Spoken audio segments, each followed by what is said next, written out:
Il est le plus grand, il est le plus venimeux, il vaut mieux maîtriser la bête. Les Américains l'appellent le frelon tueur, et c'est justement sa soudaine présence outre-Atlantique qui vient de sonner l'alarme d'un risque d'invasion par un insecte vorace, capable de s'en prendre seul à une souris bien plus grosse que lui. Il peut dépasser les 5 cm de longueur, ce qui fait de lui le plus grand des frelons sur Terre. Hier, au nord-ouest des États-Unis, dans la ville de Blaine, des experts revêtus de combinaisons dignes d'un film fantastique ont procédé pour la première fois à la destruction d'un nid de cet ennemi venu d'ailleurs, réfugié dans la cavité d'un arbre d'une propriété privée. Le frelon géant, ou Vespa mandarinia, est en effet originaire d'Asie du Sud-Est et du Japon. Nous ne savons pas comment il est arrivé dans l'État de Washington, mais nous soupçonnons un voyage clandestin en cargo, ou une personne venant d'Asie qui aurait visité l'État, ou même le sud-ouest du Canada.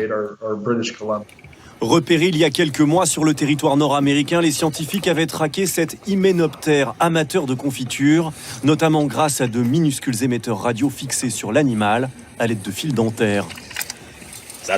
Notre but, c'est de l'éradiquer et de l'empêcher à tout prix de coloniser l'État de Washington. Nous n'avons pas de certitude qu'il soit véritablement implanté, mais nous devons prendre toutes les précautions en détectant tous les spécimens présents. La principale crainte inspirée par le frelon géant concerne avant tout les apiculteurs.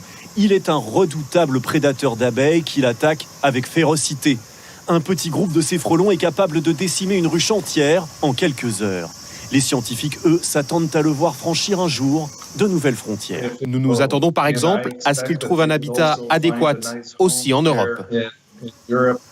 En 2004, un autre frelon, lui aussi originaire d'Asie, avait atterri sur le territoire français, dans le Lot-et-Garonne. Grâce à un climat comparable à ses régions d'origine, il a prospéré au point de coloniser en 2020 presque totalement l'Hexagone et de nombreux pays d'Europe.